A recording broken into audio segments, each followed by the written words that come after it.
la crédibilité des Nations Unies et donc du droit international. Député français, je suis élu dans un État qui est membre permanent du Conseil de sécurité des Nations Unies. Ce rôle devrait obliger mon gouvernement à agir pour le droit international.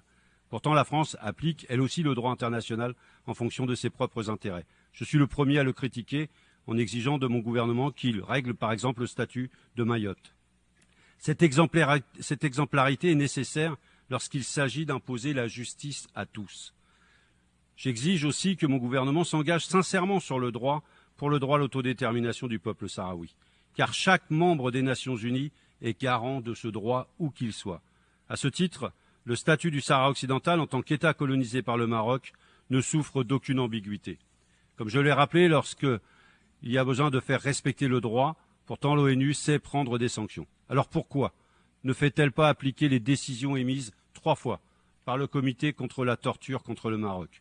Pourquoi n'y a-t-il aucune sanction contre les responsables politiques et économiques de l'exploitation de ce territoire, alors que la Cour de justice de l'Union européenne et les Nations unies l'exigent? Pourquoi n'y a-t-il aucune sanction suite au rapport annuel du secrétaire général des Nations unies qui dénonce des violations des droits humains en territoire occupé?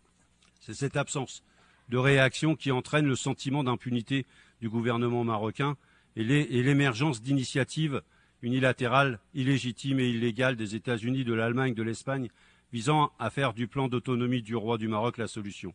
La 4e commission, à laquelle j'ai l'honneur de m'adresser en ce moment même, a été créée pour que les peuples colonisés puissent s'exprimer en toute indépendance, loin de ce que les colons voulaient leur imposer. Pourquoi imposerait-on ici la solution prônée par le colon contre la volonté du colonisé?